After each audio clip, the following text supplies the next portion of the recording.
بە دروشمی کولتوری کوردی و زمانی دایک پێنجەمین فیستیڤاڵی فیلمی نێودەوڵەتی سلێمانی دەست پێ دەکاو. لە ئێستادا دەرگای فیلم وەرگرتن واڵایە بۆ ناردنی فیلمەکان بۆ بەشداریکردن لە فێستیڤاڵەکە.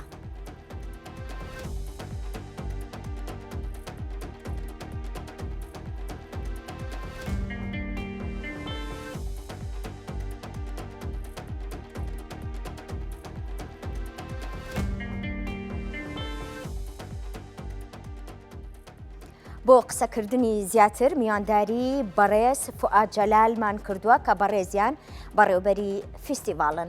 کاک فوئاد بەخێربێت. سپاس بۆ هاتنەکەت. ئەم خولەی پێنجەمین فیستیڤاڵی فیلمی نێودەوڵەتی لە سلێمانی بە دروشمی کولتوری کوردی و زمانی دایک بەڕێوە دەچێت. بە بۆچوونی بەڕێستان سینەما چۆن نەتوانێت خزمەتی کولتور و زمانی کوردی بکات؟ سواز بۆ جەنابتان بۆ کەناڵە عزیزەکەمان. بێگومان ئەرکی سینەماکار و فیلم و سینەماکاران ئەوەیە کە بتوانێت یەکێ لە بوارەکانە خزمەت بکە، پەیامێکی هەبێ، نامەیەکی پێبێ. ئێمەش توانیمانە لەم خولەیە بە دروشمی کەلتوری کوردی زمانی دایک دروشمی ئەم فیستیڤاڵەیە تاوان پێشتر بۆ بربێنانەوەی جەنابتان خولەکانی تر هەمووی لەژە دروشمێکمە هەر دروشمێ بووە. ئەخیر خولمان لەسەر ژینگە بووە. ئەم خولەماوا بامە پێزانی کە ئەمە بێت. بێگومان گرنگی سینەما لەوەدایە کە بتوانێت کار لەسەر ئەو دیاردانە بکە کە لە کۆمەڵگایە هەستەکەین ئێمە کە زمانی دایک وەکو شێوەیە لە شێوەکان فرامۆش کراوە لە باشووری خۆمانە. بۆیە بە ئەرکمان زانی کە ئێمە بتوانین لە ڕێی سینەماوە ئەو پەیامە گرنگە کە زمانی دایک و کەلتوری کوردی نابێت لە یادیکەین. بۆیە بڕیارمان ناکە فیستیڤاڵ بۆ دروشمە کاری لەسەرکەین. ومێدەوارم کارەکانی باش بێت. بە هیوای سەرکەوتن. ئەمەیە بپرسم ئەو فیلمانەی کە وەردەگیرێن بە چ میکانیزمێکدا تێدەپەڕێت؟ بەڵێ تەمان هەموو فیلم وەرگرتنی یاسا و ڕاستایی خۆی هەیە. ئێمە لە 7 بەشە فیلمەکان وەرەگرین. خۆشبەختانە ئەم ساڵ بەشە نێودەوڵەتیەکە لاوێ ساڵانی پێشووتر بەشە نێودەوڵەتیەکە ئیبراز کرابوو، بەشە ناوخۆیەکە تۆزێ وەلاندرابوو. وەز لەم خولەیە ئێمە فیستیڤاڵێکی کوردی ئەکەین، خەتێکی نێودەوڵەتی نێنەوە ئەم فیستیڤاڵەوە لە 7 بەش خۆیە بینێتەوە. ئەم فیلمانە ئەو فیلمانە کە شمولی ئەکات لە داداپەیزەکەی لە ماڵپەڕەکەی فیستیڤاڵە داونلۆد و سەبمیدی بۆ ئەکەن. خاڵەکانی تیا فیلمەکان بۆ نمونە ئی هەرێمی کوردستان لە 2023ەوە وەرەگیرێت تا 2025 بەس فیلمە نێودەوڵەتیەکان لە 24 و 25 وەرەگیرێ. ئەو میکانیزمانە هەمووی نووسراوە خاڵ بە خاڵ لە ماڵپەڕەکەی فیستیڤاڵەتیاتی کە چۆن وەرەگیرێت. واتە سینەماکاران و دەرهێنەران لە ڕێی ماڵپەڕی تایبەتی خۆتانەوە دەتوانن فیلمەکانتان بۆ بنێرە و دەرگای فیلمیش پێم وابێ یەک دوو ڕۆژێکە کراوەتەوانێ بۆ وەرگرتنی فیلم. بەڵێ هەر بۆ جەناب لە دەستپێک ئامێژە پێیا بە کەلتوری کوردی زمانی دایک هەر ڕۆژی 21 دوومان دانا کە ڕۆژی زمانی دایکە لە دنیاە. ئەو ڕۆژەمان دانا بەکردنەوەی دەرگای فیلم وەرگرتن.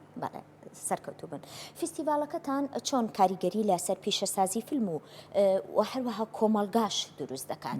بەڵێ بێگومان ئەرکی فیستیڤاڵێکێکە لە ئەرکەکانەوەیە کە بتوانێت پانتایەکی گەورە لە شارەکەی خۆتان نەبێت لە هەرێمی کوردستان بە تایبەت تر بتوانێت ئەو فیلم مەیکەرانی دنیا ئەو خاوەن کۆمپانیا و سەرمایه‌دارانی دنیا بینیتە هەرێمی کوردستان کە بتوانن لێرە بێن بەرهەمی بەرهەمەکانیان وێنە بگرن.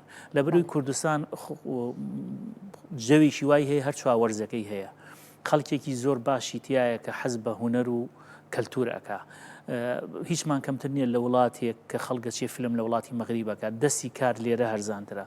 لەبەرەوە ئێمە لە پێشتری شاکارمان بۆمە کردو توانیمانە چەندین پرۆژی گەورە لە کوردستانە بەرهەم بێنین کە پاڵپشتی سەرێکی فیستیڤاڵ بووە و ئەخیر کاریشمان فیلمی ئەزمموی دەرهێنەری گەورە کاکشەوکە دەمین.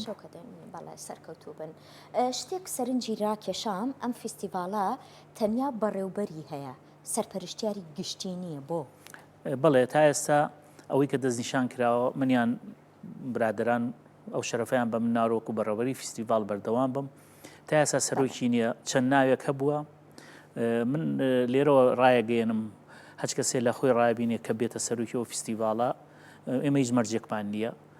مەرجەکەمانەوەیە کە خەڵکی هەرێمی کوردستان بێ لە هەج دەنگ و ڕەنگێ بە بۆ ئێمە هیچ کێشە نییە. گرنگەوەیە ئەم فیستیڤالە هەنگاوی بەرێتە پێشەوە باوکێکی باش بێ بۆم فیستیڤالە و بتوانێت داهاتێ بۆ فیستیڤالەکە کۆکاتەوە عنی هیچ شتێ ماڵپەڕێکی قورسمان نییە بۆ خەڵک بۆ هیچ کەسێکە بیە بە سەرۆکی فیستیڤال چەند ناوێکیش کاندیدا ئومێ دەکەم لە هەفتەیەک دە ڕۆژی ترا سەرۆکەکەش دەستنیشان بکەین. سەرکەوتوو بن چۆن بۆ هونەرمەندی گەورە سەهیم عومەر خەلیفە وەک بەڕێوەبەری هونەری فیستیڤال دەستنیشان کرا ئایا خۆتان دەستنیشانتان کرد یا بەڕێزیان پێخۆش بوو لە فیستیڤالێکی وا گەورەدا کە لە شاری سلێمانی دەکرێت بەشداری بکات؟ من کاکسەیم بەدەل لەوەی کە سینەماکاری گەورەیە بینم هەمیشە هاوڕێیەکی نزیکمە لە فیستیڤالی بەغا سینەما پێکەوە بووین کە خەڵاتێک فیلمەکەی و خەڵاتی باشترین فیلمی بن لە بەغا ئەم ساڵیش لە فیستیڤالی دووەکەر پێکەوە بووین زۆر قسە باسمان کرد لەسەر فیستیڤالی سلێمانی وتی من پێشنیارم بۆ کرد کە